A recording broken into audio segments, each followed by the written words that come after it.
Oui bon, moi je suis désolé, mais est-ce qu'à un moment donné on va finir par en parler? Est-ce qu'on en parle de ces montages movie maker au début du film pour symboliser Iron Man, Captain America et tous les autres? C'était de loin la meilleure introduction de tout le Marvel Cinematic Universe.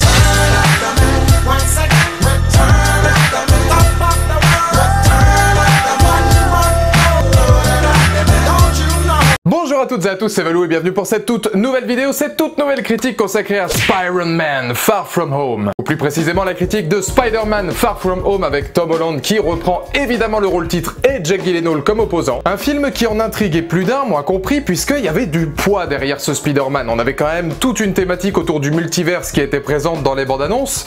Vraiment que dans les bandes annonces, c'est une critique avec spoiler, donc on peut le dire maintenant. C'était le film qui était censé conclure la phase 3, un petit peu comme un passage de flambeau, comme un rite initiatique aussi pour le personnage de Spider-Man, bien plus qu'une vraie conclusion pour la phase 3, et peut-être potentiellement amener ce que sera ensuite la phase 4. Et il y avait un dépaysement certain quand on pense à Marvel, c'est souvent, excepté dans les derniers Avengers, etc., dans la ville de New York, forcément, Spider-Man, la petite araignée du quartier, là on partait sur Venise, à Prague, à Londres. Il y avait donc un dépaysement total, une aventure qui pouvait être intéressante, et c'est vrai que le film était attendu. Qu'en est-il maintenant? Réponse dans cette critique 100%, alors là on va tout spoiler, parce que je vois pas comment en parler sans spoil. Et pour un petit avis rapide, juste avant de passer plus dans l'analyse autour de 3 thématiques bien distinctes, c'est un film beaucoup plus abouti, j'ai trouvé, que Spider-Man Homecoming, qui est assez inégal à certains moments, notamment sur sa longueur, notamment sur ce qu'il essaie de prôner vis-à-vis des personnages qui sont au sein du métrage. Cela étant, je vais commencer cette critique avec ce qui m'a le plus dérangé finalement au sein du métrage, pour ensuite arriver sur le personnage et justement les significations de Tom Holland et Spider-Man, puis sur Mysterio. Dieu nous préserve Jake Gyllenhaal. Moi, c'est ce côté un petit peu comédie romantique, vraiment le Far From Home de Spider-Man finalement, que j'ai le moins apprécié. Parce que quand on regarde les 20-30 premières minutes, j'ai eu l'impression de retrouver une sorte de comédie romantique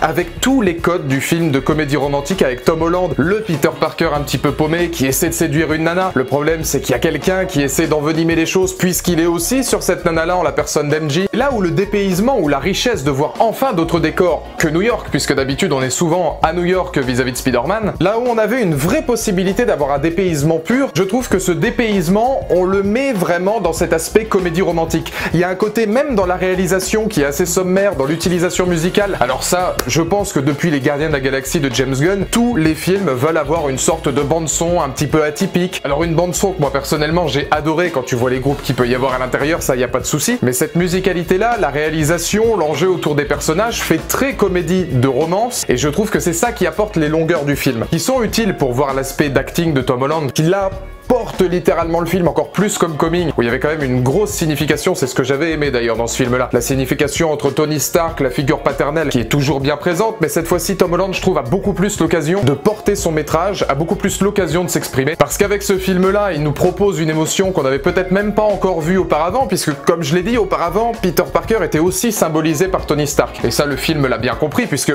au final, Far From Home, c'est cette question-là, Tony Stark est mort, c'est à toi de le remplacer, c'est presque toi le nouveau Tony Stark, et tous les questionnements que va finalement avoir Peter, ce sera la symbolique pure du récit. Donc autant cette fois je trouve qu'il est capable de porter le film sur ses épaules, autant cet aspect comédie romantique c'est peut-être celui qui m'a le moins convaincu, parce que l'humour, pareil, la dose d'humour est forcément très importante, surtout dans un Spider-Man, sans forcément comparer en termes d'humour ce que faisait Andrew Garfield ou même Tobey Maguire dans les anciens. Disons qu'il y avait des thématiques assez particulières. Tobey Maguire, l'humour était malgré lui. Et c'est un petit peu cette soumission et le côté, moi j'ai pas vraiment envie de ce qui m'arrive, mais ça m'arrive quand même, qui était drôle. Andrew Garfield, c'était beaucoup plus de Peter Parker, pas spécialement arrogant, mais blagueur, et ça marchait aussi. Là, Tom Holland, c'est encore différent, puisque on va, et c'est là qu'on va aborder la deuxième partie sur les responsabilités de Peter, il est drôle par moment, même si j'ai trouvé qu'il y avait beaucoup trop d'humour dans ce film-là, et de l'humour régulièrement qui ne fonctionnait pas, il en arrive à être drôle, et lui, il est surtout, avant d'être drôle, extrêmement touchant. Quand on voit ce passage de flambeau, phase 3, phase 4, avec peut-être Tom Holland, qui sera finalement l'un des protagonistes les plus importants au sein du MCU, quand on le voit aux Pays-Bas en train de manier la technologie un peu à la Minority Report, et puis que derrière, t'as le petit sourire d'Happy qui se dit bon,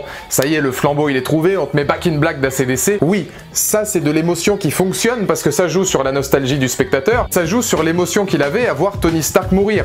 On en fait énormément dans Far From Home également, parce que je sais pas si vous l'aurez remarqué, mais il y a des tas d'easter eggs partout au sein de toutes les villes. Que ce soit dans la salle de classe où on voit des tas de dessins d'Iron Man, que ce soit sur les murs de Prague, que ce soit dans l'avion où on va voir des documentaires au moment où ils sont en train de partir en Europe. Tony Stark est littéralement dans la tête de Peter Parker, et c'est là que c'est plutôt bien écrit, je trouve, vis-à-vis du film, et que c'est beaucoup plus abouti que dans les films précédents, c'est que là on voit tout le poids qu'il y a à être Spider-Man, et c'est un poids que lui ne veut pas. Il veut prendre du temps pour lui, et c'est tous les autres personnages qui gravitent autour de lui qui vont à un moment donné, que ce soit Peter ou que ce soit Spider-Man, lui mettre ce poids sur les épaules avec une question de responsabilité. Ça on le voit avec deux duos bien atypiques, c'est Spider-Man et Happy, puisqu'Happy va être un petit peu la voix de Tony Stark, mais la voix beaucoup plus douce, beaucoup plus paternelle, et Nick Fury, ou en tout cas celui qu'on pense être Nick Fury, puisque pour tous ceux qui ont vu la deuxième scène post-générique, on était très loin du compte là aussi. Mais l'interprétation de Nick Fury est beaucoup plus dure et beaucoup plus difficile, et c'est cette personnification-là qui va faire prendre conscience à Peter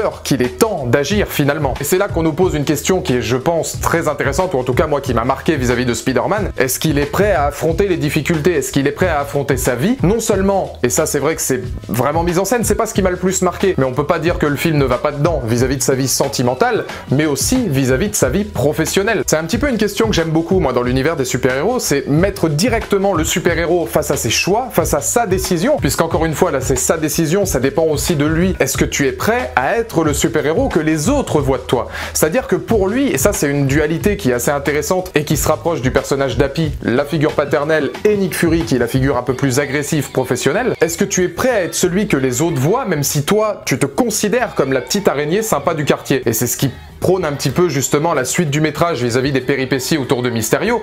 Il lui donne les lunettes, et il y a quand même des phrases qui sont assez importantes, il lui donne les lunettes parce qu'il considère que lui n'est pas digne d'être Tony Stark. Sauf que ça c'est une définition qu'on découvre vis-à-vis d'Happy ensuite, même Tony Stark n'était pas apte à être Tony Stark, puisque c'est quelqu'un qui avait énormément de doutes, c'est quelqu'un qui ne croyait pas en lui, et je pense qu'il a reconnu ça en Spider-Man. Et c'est là que je trouve, en termes de scénario, on est vraiment dans quelque chose qui est poussé, c'est-à-dire que pour le coup, on a vraiment travaillé l'écriture de Peter Parker pour que ce soit intéressant et que ce soit surtout émouvant au-delà d'être drôle. Parce que oui, comme je le dis, les moments humoristiques m'ont pas spécialement marqué. Mention spéciale à tous les personnages adolescents qui gravitent autour de lui où j'ai vraiment du mal. Flash Thompson, j'ai énormément de mal à l'imaginer, ne serait-ce que le visuel comme ça. MJ me marque beaucoup moins que dans les Spider-Man précédents, et pourtant c'était Kirsten Dunst, et je peux dire qu'elle faisait déjà un petit peu polémique. Mais c'est vrai qu'au niveau de l'adolescence, c'est pas ce qui me marque le plus. Moi, c'est vraiment sa thématique autour de Tony Stark et ce qu'on veut faire finalement de la véritable notion d'un super-héros. Et là, on a la rencontre avec Mysterio. Dieu nous préserve Jack Gyllenhaal, et Mysterio est exceptionnel. Je vais pas vous mentir, pour moi, c'est presque une frustration de le voir mourir à la fin du film, parce que j'en aurais voulu plus, et j'ai adoré la scène post-générique avec le retour de J.K. Simmons dans le rôle de J. Jonah Jameson. Alors là,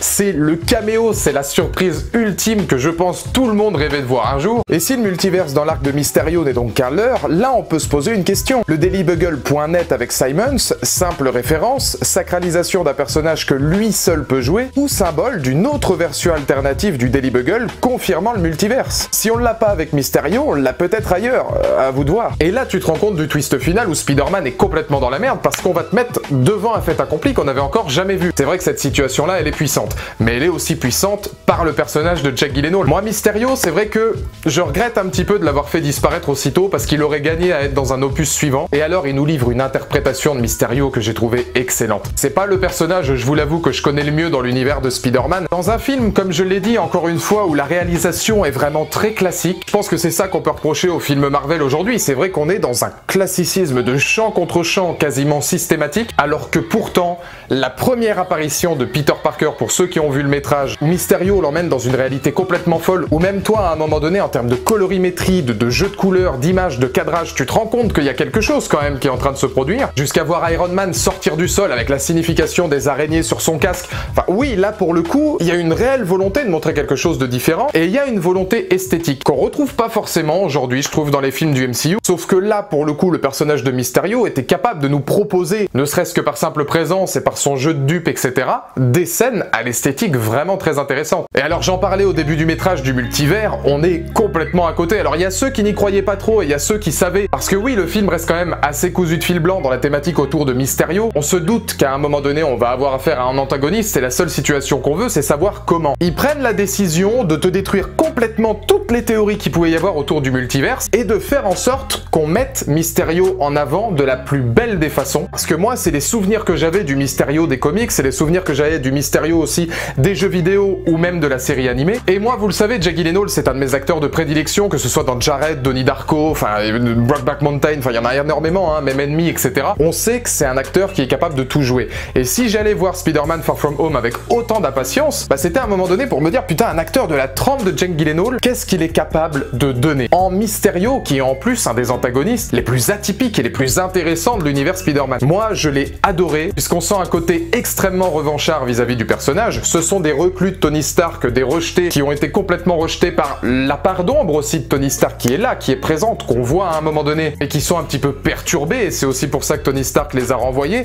et qui décide de complètement péter un câble. Et Jake Gyllenhaal, il y a une scène qui m'a marqué. C'est la toute première scène où on va voir finalement la réalité alternative dans un bar, où on se rend compte qu'il a réussi à duper Peter Parker. Le changement d'expression complètement hallucinant de Jake Gyllenhaal, qui va passer d'un mec ultra stoïque, presque de marbre, à un sourire complètement fou qui m'a presque fait penser au Joker pour complètement partir en vrille derrière, et là montrer sa véritable personnalité, j'ai trouvé ça excellent. Jake Gyllenhaal, pour moi, c'est un des meilleurs méchants, je trouve, de tout l'univers des Spider-Man, donc de tous les Spider-Man qu'on a vus jusque maintenant. Honnêtement, je mettrais Mysterio peut-être pas au niveau de Dr. Octopus ou que Willem Dafoe en tant que bouffon vert, mais pas loin, et il surpasse largement tous les autres, parce qu'il permet de construire le personnage de Peter Parker. Il est peut-être sous-exploité, certes, il aurait peut-être mérité d'être un petit peu plus là, certes, parce qu'on a quand même on a quand même Jake Gyllenhaal qui incarne Mysterio, mais je trouve que pour toutes les situations qu'il arrive à donner, en termes d'acting, mais aussi en termes d'esthétique, puisque Mysterio amène les scènes les plus intéressantes dans un film assez plat finalement, en termes de réalisation et de volonté de proposer quelque chose de neuf, oui, forcément, oui, j'ai beaucoup aimé. Donc en définitive, c'est un film nuancé, c'est un film où on va vraiment partager un petit peu la naïveté de Peter Parker. C'est du tout pour Tom Holland, véritablement, c'est un passage de flambeau. Est-ce que c'est une belle conclusion de la phase 3? Ça, je vous laisserai dans les commentaires ci-dessous me donner votre point de vue. Pour moi, plus qu'une conclusion, c'est pas une ouverture à mon avis à la phase 4, plus qu'une conclusion à la phase 3, c'est un passage de flambeau qu'on voit dès le montage Movie Maker, où la présence de Tony Stark sur les murs, etc.,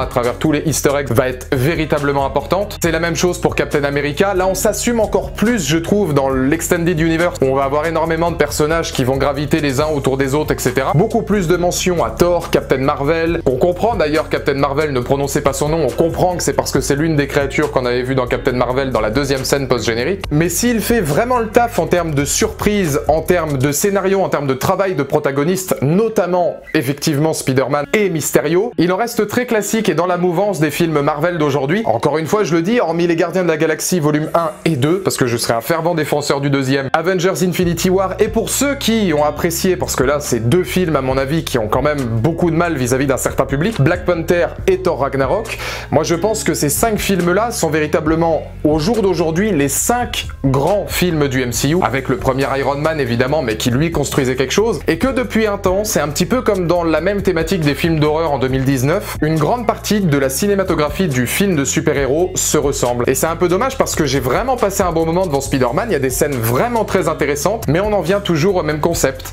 Est-ce qu'on peut faire autre chose ?